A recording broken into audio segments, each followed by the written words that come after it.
dùn. Ẹyọ bó ànábì kínú mi ó dùn. Ẹjú wọ́n sókè fún ànábì Muhammad.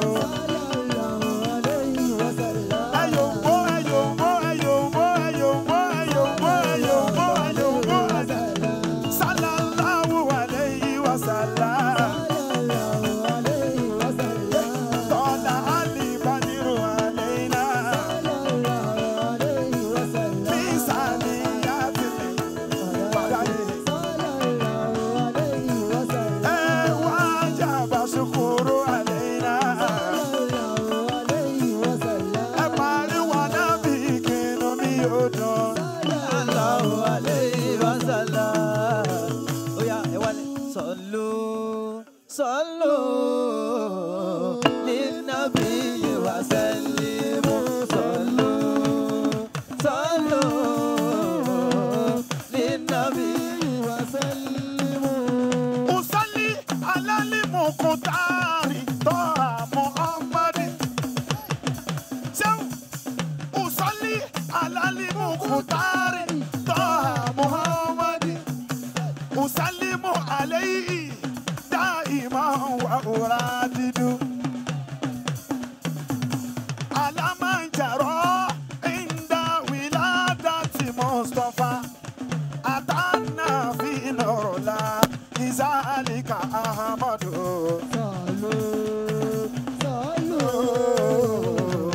Linabi. Bulitu bihubili Mustafa al-Khatmi Ahmad. Abili kun wal akalat farha wa matida.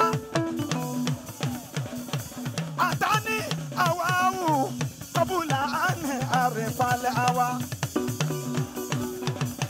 Sulitu binirane siyaki ya Ahmadu. Sallu. Zikiri. Yeah. Okay. Jamatan wajudan aibatan wa jalala. Jamatan wajudan aibatan wa jalala. Wa abusartu mizaba jatan wa jamala. Sallu. Yeah. Nabi. Abariku badana wali marabi yalma'u. Fa'amun al-mura'isi yali bariku yajma'u. Sallu. Yeah. Sallu. Nabi. Abaliku illa ayyakuna mutayyama. Anifa gara mifi nabiyi muayyama.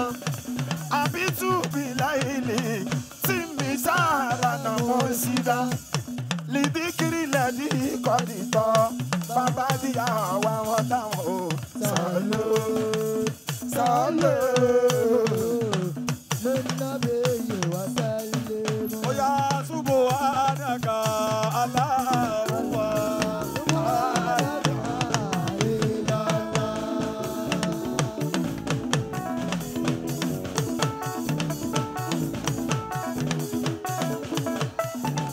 Subhanaka Allahumma. Atabaraka jalaluka.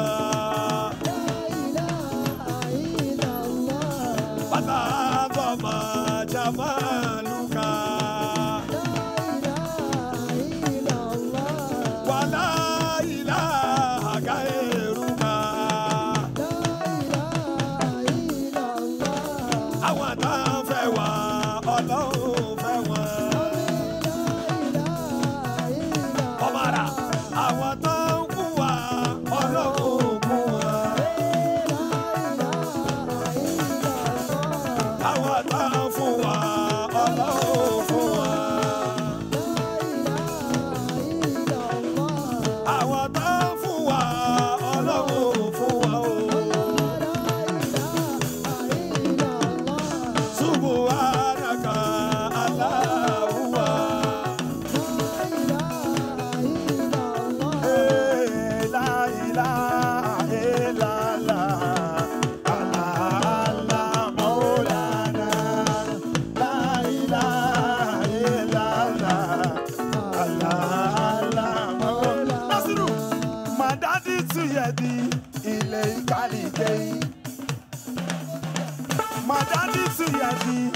إليك لكي تمد يديك ويدي لا إله إلا الله الله لتنقذني وتنزلني إلى ما فيه رسالي لا إله إلا الله.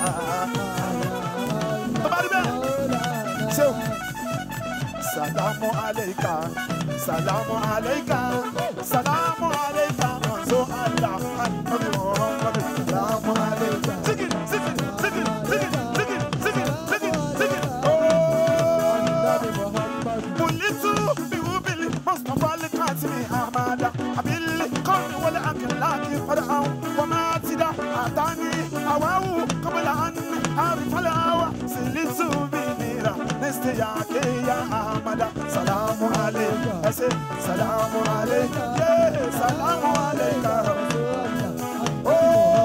رسول الله رسول الله رسول الله رسول الله نبي رسول الله رسول الله اوكي طبعا بقى صبي يا شيخ ابراهيم ما غوزولي لي ورا كزني بكيزك فالمنا دامي لكارا يا شيخ ابراهيم ما غوزولي لي ورا كزني بكيزك فالمنا دامي لكارا ميدو فاني لكارا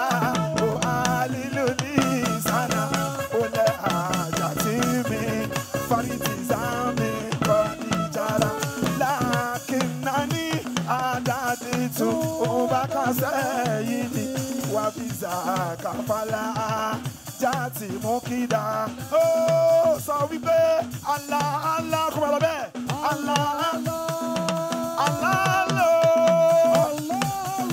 هو الله واحد القهار هو الله واحد القهار يا واحد القهار سكي سكي يا واحد القهار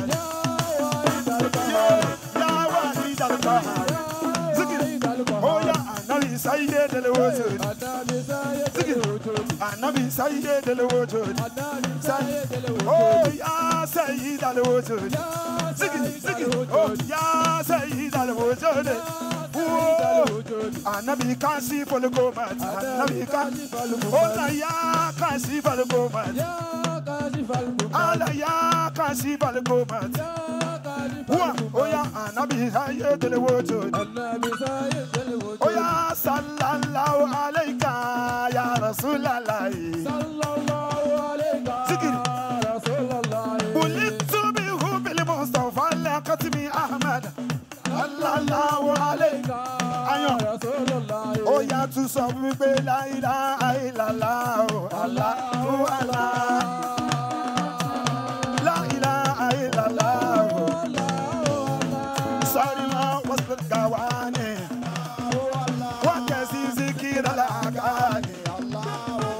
والبيد الإنسان وسط مكتومة ناني يا بابا يا بابا يا بابا يا بابا يا بابا يا بابا يا بابا يا بابا شيخ برام قولا يا بابا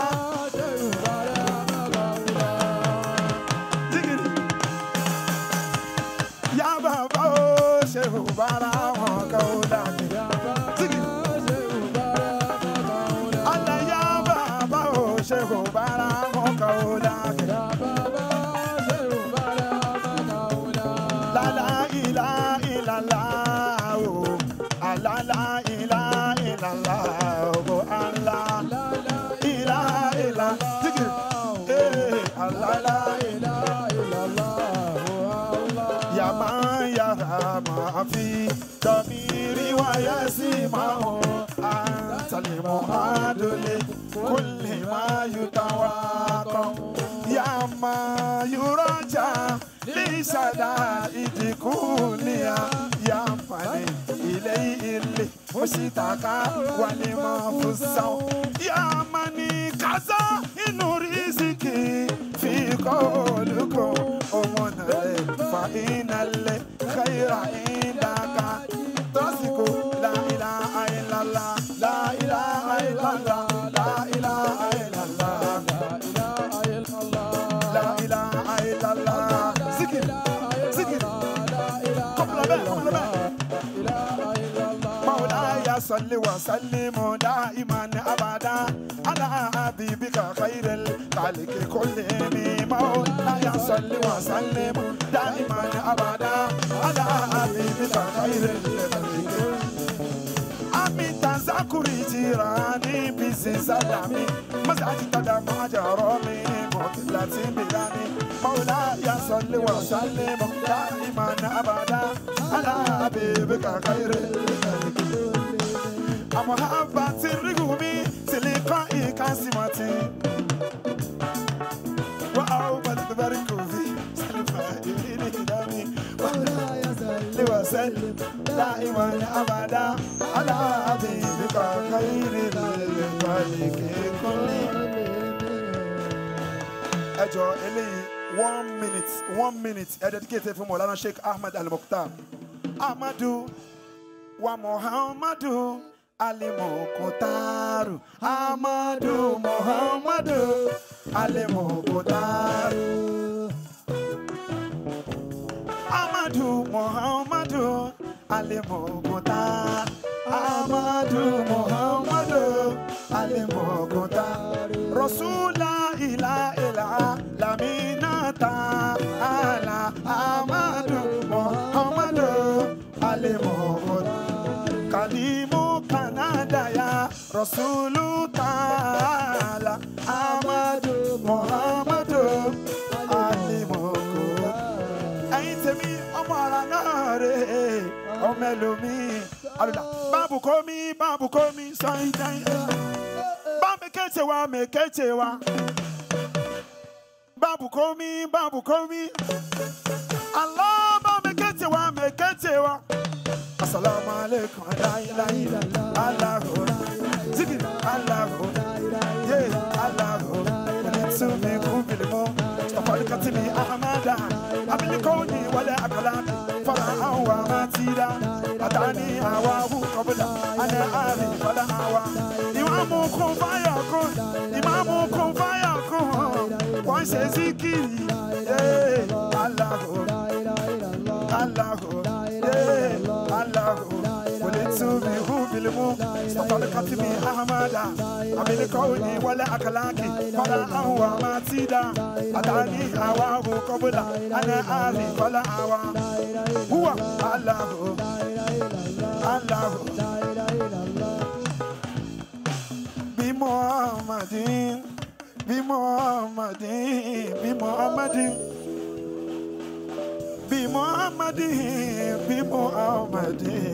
بمحمد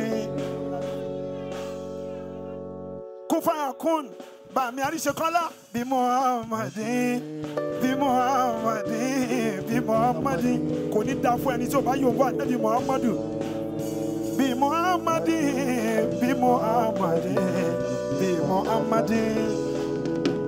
يا ما يويف محمد بشراك لا في البرية فاضل إلاك بمحمد